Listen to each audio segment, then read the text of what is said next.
Hi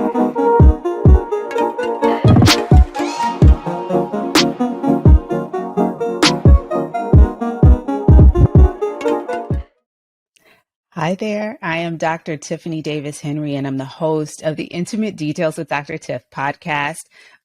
This is, I believe, the very first episode that you will hear as you're downloading. Obviously, you can listen in any order you choose, but this will be the first episode of the Intimate Details with Dr. Tiff podcast. And I am not interviewing anyone for this episode, although the podcast is meant to be more of an interview style, me interviewing very interesting individuals from all walks, just telling their stories and really helping us all to kind of find our way through this thing called life. But in thinking about everything that I plan to share with you and plan to talk about with my guests, I thought it was really important that we start out doing this podcast by giving you a little insight into who I am, what I do, and why we're doing this podcast to begin with. I think it's kind of unfair to have other people kind of divulge their stories and talk so openly and freely without letting you know why I'm asking the questions that I'm asking, how I got to this place of asking these questions. And this will just kind of give you, I feel like this episode will give you a good indication of really who I am and, get you a little bit more acquainted with me, Dr. Tiff. So a more formal introduction. I am Dr. Tiffanie Davis Henry. I'm originally from North Carolina, born in Raleigh, raised in Charlotte, North Carolina. Moved to Atlanta in 1998 and never looked back. I moved here for graduate school. I have a master's in psychology. I have a doctorate in human sexuality from Widener University up in Pennsylvania.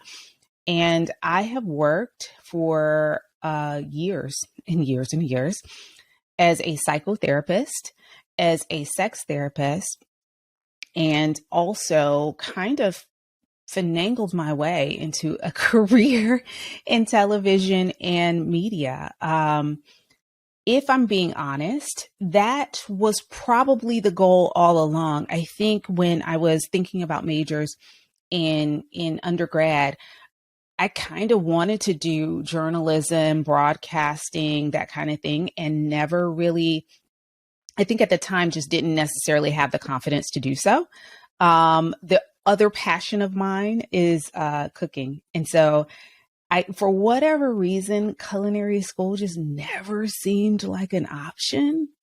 I just kept hearing, I think, 4-year university that I had to go to college, and it never dawned on me that culinary school could also be college for me. So I didn't pursue that, but I think if I had known that, I probably would, because I just, even as a teenager, just loved cooking. So, but what's weird about it all is knowing that, in looking back, knowing that what I wanted to do was something in the realm of television and being on air.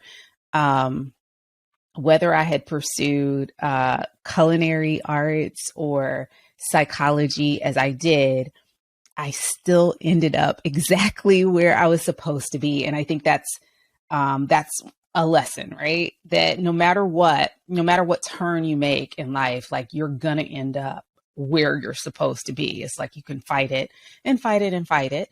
And if it's meant to be, it's going to chase you down. Just like this podcast has chased me down. This is an idea that I've been toying with for years. And if you know me or have followed my career and have known me for some time, and if you scour the internet, you can find some very, very old episodes of the Tiffanie Davis Show on Blog Talk Radio. Those are still somewhere in the interweb. You can find those episodes, but that was long time ago. When I really started looking at, like, just talking to people and really interviewing folks and really developing kind of my passion for this work. So, like I said, I'm a psychotherapist. I do run a small private practice. I am not accepting patients, so please don't ask, because I'm not taking anybody else on right now. I just don't have the time. In addition to being a psychotherapist who specializes in sexuality issues and sex therapy, I also am an intimacy coordinator for television and film. And that means that when there are scenes involving nudity or simulated sex, or any form of intimacy, really, I am called to come in and support my actors, support the production, in making sure that our actors feel safe, that they are not being asked to do something that they're uncomfortable with, that they understand what they're being asked to do.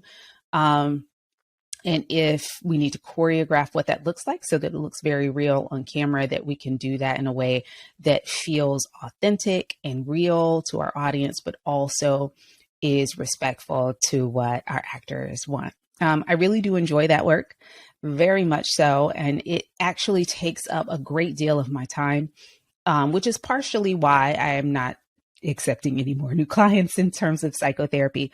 So I do that. I also am the founder of a little company called Kinky Green. Kinky Green is my CBD company that we started at the end of, we just hit a full, we started that at the end of 2021. And it was kind of in response, and there's a whole back history to Kinky Green that started a long, long time ago, but this iteration of it in the realm of CBD actually started at the end of 2021.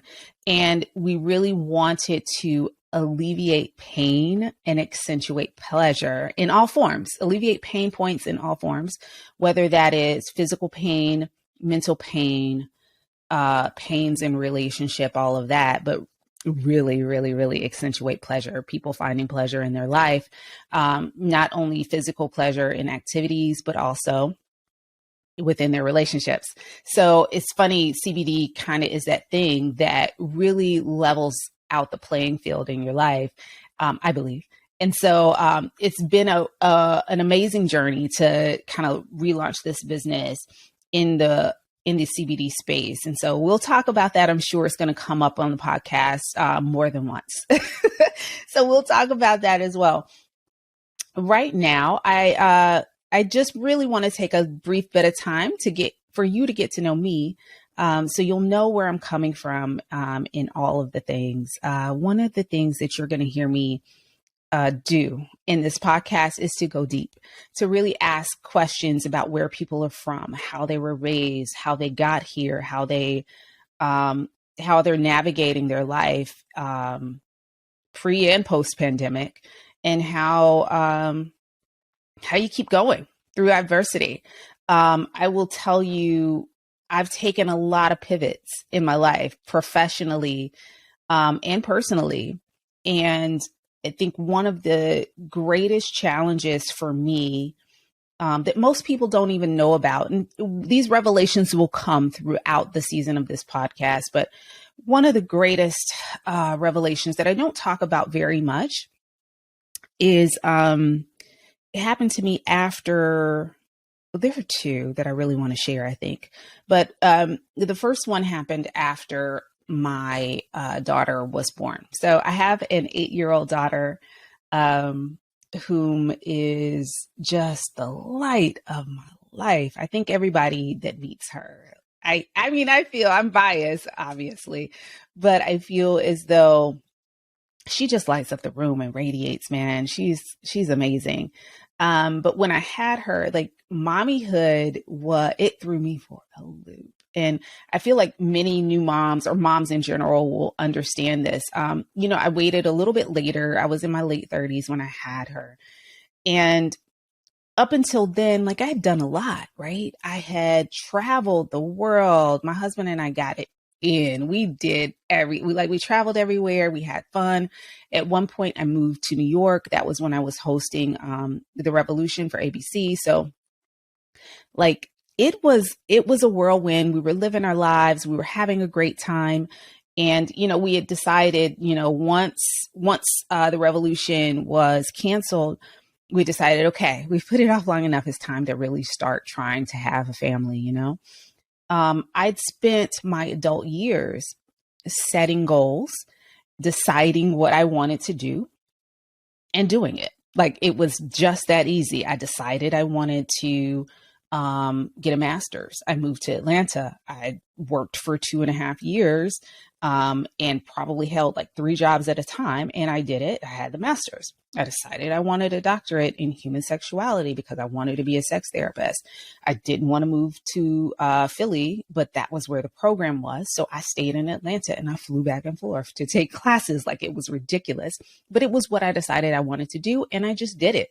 There was never a time where I allowed myself to really consider obstacles. It was just do it. You're going to do it. This is what you want. So you're going to do it.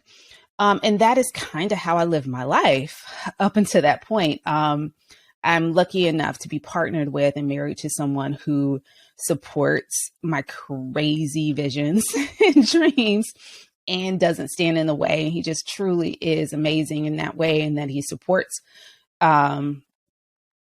every harebrained scheme that I have. So, when we decided to have our daughter, or just have kids in general, it was, okay, we're going to do this. No big deal. Not anything that we need to like overly, plan about. Like, we can do this. People our age do it all the time. Like, everybody else has done it. Not a big deal. It's not that we didn't think it was a big deal, like, to actually raise a human. But we figured we could do this. Like, we both have doctoral degrees. Like, we're smart. We can handle this, right? Oh, so this was the first time, having a child was the first time in my life that I set out to do something and it didn't go as planned. It wasn't as A plus B equals C as I thought it was going to be or should be. The stars didn't actually align in the way that I anticipated, if you know what I mean. My pregnancy was very easy. I didn't have any cravings. I didn't have morning sickness. Like, it was pregnancy was a breeze for me. And I know not everybody shares that story. But it was pretty simple. Everything was as it was. We did our prenatal classes. Jason went to Jason's my husband, went to his man groups before I had the baby. And everything was fine. We had decided, we're going to do a vaginal birth. And, that was probably one of the last decisions that we thought we made that it just wasn't happening. So I go into labor and go to the hospital and everything. And I'm there. My parents are there. Jason's there, of course. And I'm in labor, like the contractions are coming and all of that. And I was in labor. I think it was 18 hours of labor, 18 hours of labor. It's a long time, right? So 18 hours of labor, and I hadn't really dilated very much. I think they ended up having to even break the water for me, right? Because it wasn't happening. So I was in labor 18 hours, and finally my doctor came in and was just like, listen, I'm about to go home. I'm about to be off of my shift. We can do a C-section right now and I could deliver this baby, or you could still, you can kick it a couple more hours if you want to, but it's not looking great. And, what we didn't want to risk is infection to me, infection to the baby, things going wrong because the labor had been so any kind of complication, really, because I'd been in labor for so long. So having a C-section was not something that I planned for. It was absolutely not part of the plan. And if you listen to the teaser that we did for this podcast, you'll know A lot of things in my life don't go as planned. They work out, but they don't necessarily go as planned. So that was the first time where I had like really planned something and knew what was going to, like I had prepped, I had read, I had done all of the things. And now a choice was being taken away from me. I didn't feel like I had a choice. Like once we start going for C-section, like everybody starts to come in, they start doing the shots and you start getting prepped for that. You're going into major surgery, which mentally I had not planned for. We had gone to all these prenatal classes and every time they talked about C-section, I had turned my brain off, child. I had said, this is not what I'm doing. I'm not here for that. I don't need useless information. I am not going to listen to what they're saying because that is not my path. Okay. That's not what I'm doing. But here I am getting this C-section. And so I remember being on that table and closing my eyes and telling myself, you cannot be here. Like, Tiffanie, you cannot physically be in this room. You have to dissociate. You have to detach because it was just very overwhelming. A friend of mine came to visit me once I was home and she named it for me. She said, you know, what you went through was trauma. Like that was a traumatic experience. And as a therapist, like it was crazy to hear her say that, but it was exactly what it was. We think of trauma as, you know, some sort of abuse situation or some traumatic event that happens, a car accident or being off to war or, you know, an abusive situation or, you know, something like that. But trauma wears many hats and it looks very different in different situations. And for me in that moment, I was experiencing some sort of trauma. I was able to advocate for myself. I don't want to give that impression, but I did not have control over what was going on. Things were happening to me that needed to happen in those moments, but I just felt out of control. And that was really tough for me. Post childbirth, we got through it. But post childbirth, the weeks, even while I was in the hospital, I remember my agent called at the time and she was asking if I wanted to do a particular project and it was going to be like in 2 weeks. I would have to fly to Chicago. I know what it was. It was Steve Harvey. I was supposed to fly to Chicago to do a taping of Steve Harvey's show. And it would be 2 weeks post birth. Actually 1 week, because I did go in like 2 to 3 weeks. But it was like the next week. And I was like, oh yeah, I'm fine. I can go. And I remember Jason and my mom kind of looking at me like, you can't fly to Chicago after having a C-section.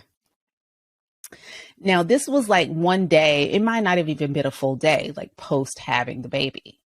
So the drugs that they give you, if you've never had a baby, and even if you have, the drugs that they give you, they stay in your system for a minute. So I wasn't even feeling the full impact of what this C-section had done to my body. So I'm saying I can do anything. Like, this is not a problem. I'll pre-board. I'll get somebody to help me put my bag up or whatever. Like, it's a quick overnight trip. No problem. Yeah, I'm breastfeeding, but I'll pump and I'll do all these things. It's going to be great. No problem. I'm going. And they were like, you are not going anywhere. You just had a C-section. You cannot just jump on a plane and travel. And they were right. Like, as the meds wore off, I could barely even go to the bathroom by myself. It was a mess. And so that was the biggest pivot for me. One of the biggest pivots up until that time where things just were not going as planned. And as a new mom, motherhood was not what I thought it was going to be. It, you know, your friends prepare you for, oh, you better get your sleep now. You're not going to be able to sleep. It's not, you know, you're not going to be able to sleep. And like, I've been in college, right? I've had a master's, I've got a doctorate. Like, I've pulled all-nighters before. The difference between the all-nighters that you pull as a college student or as a single person clubbing at night with your friends is those types of all-nighters are by choice. You choose and you pregame, like you might take a nap during the day so you can be up a little bit later. Like it's a choice related activity. Like you choose to stay up. With a new baby, it is you put the baby down and then 2 minutes later it cries because you put it down. Like you can't get restful sleep. You can't sleep well. You're not eating well. You're not showering in a consistent manner. Like nothing is your own anymore. And so those first couple days and weeks were a lot. And I thought, my husband thought, like we both thought, like, what did we get ourselves into? Looking back on it, thank God we made it through. It was not the end of the world. And life continued to get better and we pulled through, we moved on. But the next thing that came, the next kind of gut punch that came for me was in about month 4 or 5. At this point, I had booked a nighttime talk show in LA called All About Sex for TLC. And I was flying back and forth to LA to shoot it. And in January of that year, Sky, my daughter, was about 4 or 5 months old at that time, still breastfeeding, and when I would travel, I would pump and while I was in the hotel and then bring everything back and all of that. But I started to notice that I was having trouble walking at that point. I was having trouble, just like my mobility was just kind of off, but I was finally doing, what I wanted to do. I had a fantastic job and show working with just hilariously funny people, talking about sex, which I obviously love doing. And something was going on with my leg and I just didn't know what it was. It was just this weird numbness and tingling. I couldn't control it in the way that I usually would. Talk with my doctor about it.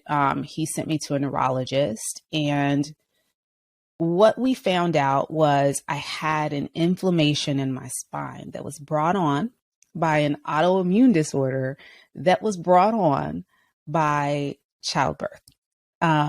It was something that probably had been dormant in my system for a long time, but because of all of the trauma internally that I had been through with baby, with the C-section, with everything, it just kind of triggered it.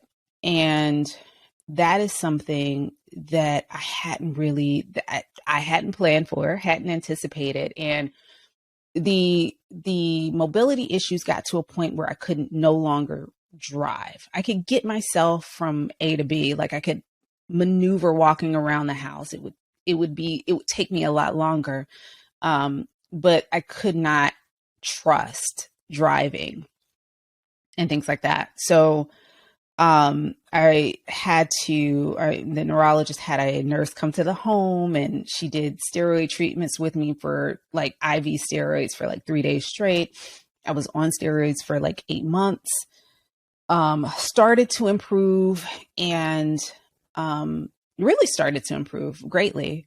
But by June of that year, I started having shortness of breath. Now, I am based in Atlanta. I live in Atlanta and June, July is hot. Okay. It is a firestorm in Atlanta in the summertime. So it's not uncommon for people to sit in their houses in the air condition. But I have an infant. I also at the time had a dog. And one of the things that I would do for exercise every single day was take them out to walk, of course, right? Got to walk the dog. Got to take my baby outside. And one day I'm walking and I noticed I was getting really short of breath. And I felt as though maybe it's the heat. Like it's just hot. And I got a baby, I had my Bjorn. So I had her tied to me, have the dog, I'm walking. It was a lot. So I just decided, you know what? I just won't do these walks anymore like I usually do. Not a big deal.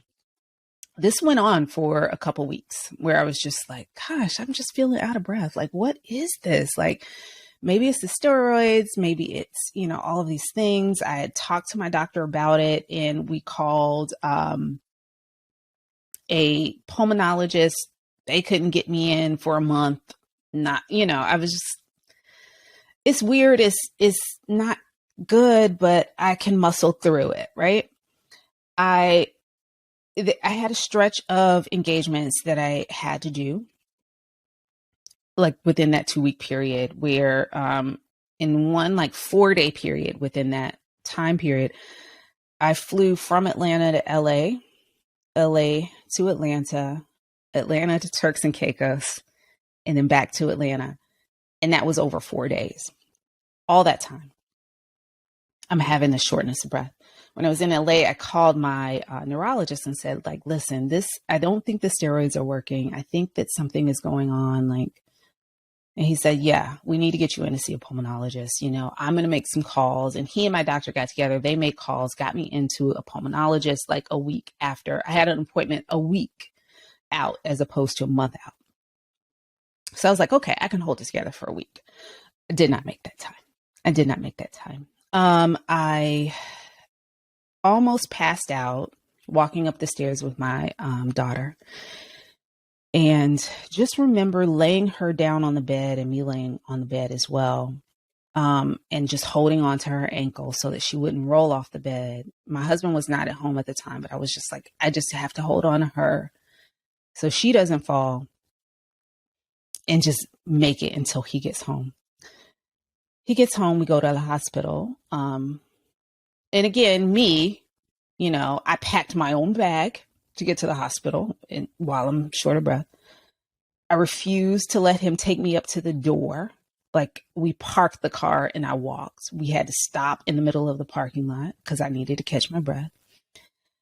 I get there and, they take me straight back because, I can't breathe. And the doctor tells me, like, you're not going home. You're going upstairs to ICU. You have a lot of blood clots in your lungs. And of course, me, the thinker, right? I'm like, well, how many? As if that mattered. He was like, a lot. Okay, a lot. And I was like, well, how many is a lot? He's like, we stopped counting, at 6.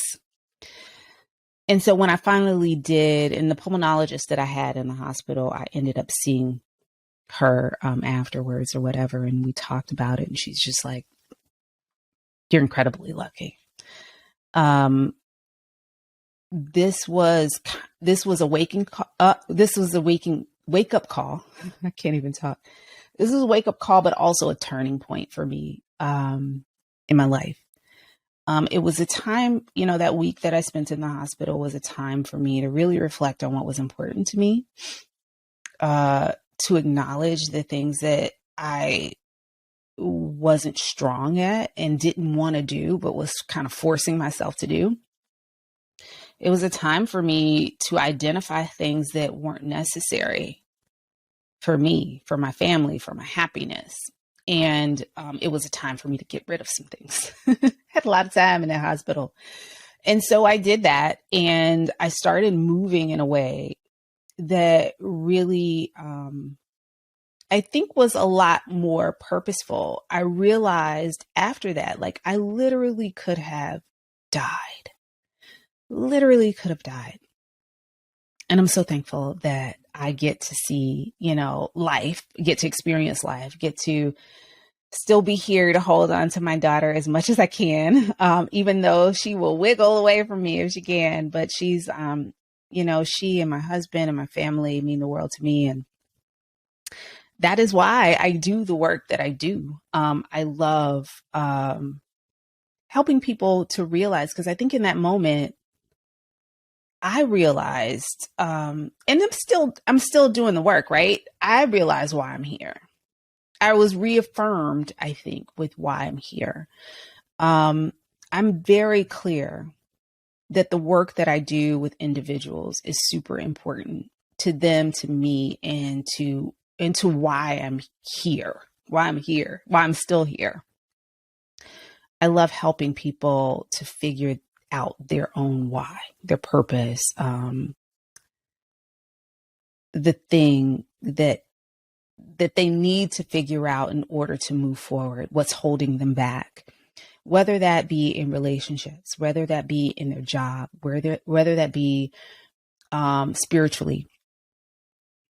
I'm here for that. I'm here for that. I know that I'm a firm believer in God, right? And I know that oftentimes he speaks through me. I know that because, I've done tons of shows, right? I've hosted shows. I've been an expert guest on so many shows, and I've interviewed tons of people. And I know that, when other people listen and see those interviews, I've had so many people come up to me and say, this was that made a difference. What you said to her made a difference. What you said to him made a difference. And what I heard you say was ... And sometimes what follows are things that I do not remember saying. I don't remember saying it at all, but I'm okay with that because I understand that sometimes God speaks through us, and that sometimes what we are experiencing, just like everything that I experienced after having Sky, the things that I experienced during childbirth and all of that, sometimes our experiences aren't about us at all. Sometimes the things that we say, the things that we do, the things that we go through aren't about us at all. They're about the people that are around us that need to see it from a different perspective, that need to hear about it in a different tone, in a different voice. I don't believe that we are here for us. I believe we are here for others. And that's what I hope you get out of this podcast. I'm having conversations with people from all walks. Some may be famous, some may not be. Some you may never have heard of before, and some you may have definitely heard about and are curious as to how they did what they did. I'm interviewing these people because I want you to understand their story and get from it what you need to get from it. What you end up hearing may not, on the surface, be what they intended when it comes out of their mouth, but it may be exactly what you need to hear in this moment in order to move forward in your life. Intimate Details is not a podcast about sex per se. I'm sure because it's me, right? Because it's me, sex is going to come up in conversation. It's probably going to come up in conversation a lot. True intimacy is emotional closeness and physical closeness, right? It's where we have both of those things. True intimacy in our relationships, emotional closeness and physical closeness. We're going to get emotionally close with our guests. We may talk about some of the physical closeness, but what I want to do is familiarize you with the intimate details of their lives so that you can connect the dots in a way that helps to propel you forward. That is what the Intimate Details with Dr. Tiff podcast is all about. That's what I'm about. And I can't wait for you to go on this journey with me. Podcasting is something that I've ran from for years and years and years, ever since those old days in Blog Talk Radio. It's something that I've wanted to do, but I didn't want to do it the way that I used to do it with the old show. I also have had so many different iterations of my career in television that this was not the thing that I wanted to do. If I'm being honest, it's not the thing that I want to do now, right? I do want to do this podcast, of course. Otherwise, I wouldn't be doing it. But ultimately, this is not my end game. That's not to say that if this is where I'm supposed to be, because we know that we can't run from things that are meant to be. If this is where I'm supposed to be, this is where I'm going to be. But in my mind, in my plan, I'm supposed to be elsewhere. But this is where I am today. This is where I am today. So as I go through my own journey, you're going to walk it with me. You're going to walk it like I talk it, or talk it like I walk it. How does that go? We're going to do this thing together, and we'll see where we end up. We'll see where we end up. So I thank you so much for joining me today. I thank you so much for joining me tomorrow as you listen to future episodes of this podcast. I hope that you'll take notes. I hope that you'll ask questions. I hope that you'll follow me on Instagram and Facebook. On Instagram is at Dr. Tiffanie TV. That is at DrTiffanie TV. Okay. And I hope that you'll follow me there. We will be posting the episodes in video form on YouTube, and you can listen wherever you listen to podcasts. As things change, as things grow, I'll continue to update you. And I think that that's it. So I want you to ask questions, do comments. You can do that on Instagram. You can do that on Facebook. I want to build a community and hear from you as to, what your questions are, what you feel, what you hear, what you learn, what you see, and how you grow. So I thank you so much for your time. And I look forward to many, many episodes in the future. Thank you for joining us on Intimate Details with Dr. Tiff.